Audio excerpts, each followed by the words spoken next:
বর্তমান আমরা যখন গণতন্ত্র নিয়ে আলোচনা করছি তখন গণতন্ত্র পচে সারা বিশ্বব্যাপী দুর্গন্ধ ছড়াচ্ছে।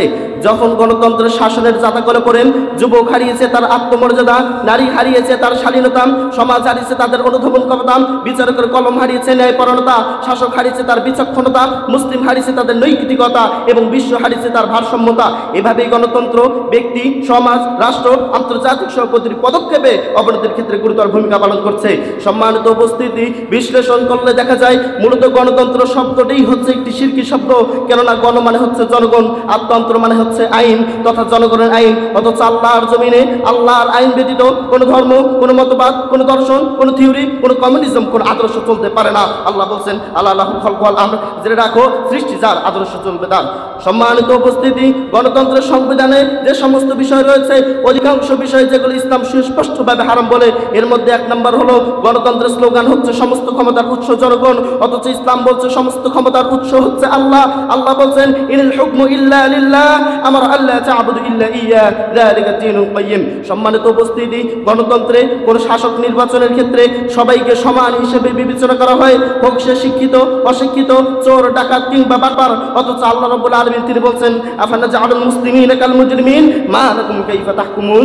সম্মানিত উপস্থিতি, 3 নাম্বার হচ্ছে গণতন্ত্রের অধিকাংশের মতকে সবসময় প্রাধান্য দেওয়া হয়, অথচ ইসলামের সংখ্যাগরিষ্ঠের কোনো মূল্য নেই। ইসলামের সত্যই হচ্ছে চূড়ান্ত, আর অধিকাংশ লোক তারা হলো পথভ্রষ্ট। আল্লাহ বলছেন ওয়াইন তুতি আকতার মান ফিল আরদি ইযিল্লুকা আন সাবিলিল্লাহ। 4 নাম্বার হচ্ছে নারী নেতৃত্ব। ইসলামের সর্বসাকুল্যে সকল ইমামদের মতে কোনো মতৈক্য ছাড়া নারী নেতৃত্ব সুস্পষ্টভাবে হারাম। আল্লাহ রাসূল এই ব্যাপারে কঠোর নিষেধাজ্ঞা দিয়ে বলছেন লা ইউফলিহু কওমুন, ওই সম্প্রদায় কখনোই সফল হতে পারবে না, কখনোই সফল হতে পারবে না। ওয়াল্লু আমরাহুম রাতান, যে সম্প্রদায় তাদের দায়িত্ব নারীদের উপর অর্পণ করে। 5 নাম্বার হলো গণতন্ত্রের যে সমস্ত নিয়ম কানুন, রীতি রেওয়াজ রয়েছে সেগুলো প্রয়োজনের পরিপ্রেক্ষিতে পরিবর্তনশীল, কিন্তু ইসলামের যে সমস্ত বিধিবিধান রয়েছে সেগুলো পরিবর্তন রদবদল করার মতো ক্ষমতা দুনিয়াতে কারণেই। আল্লাহ বলছেন লা মুবাদদিলা লিকালিমাতিল্লাহ, আল্লাহর যে বিধান রয়েছে, আল্লাহর যে নিয়ম নীতি রয়েছে তা পরিবর্তন কেউ করতে পারবে না। পরিশেষে বলতে চাই, হে তেজস্বী তারুণ্য সমাজ, আর কতকাল ঘুমিয়ে থাকবে? জেগে ওঠো, জেনে রাখো তোমাকে এই সমস্ত পথ অতিক্রম করে আল্লাহর জমিনে খিলাফত প্রতিষ্ঠার প্রয়োজনে নিজের জীবনের সর্বশেষ রক্ত পর্যন্ত বিলিয়ে দিতে হবে।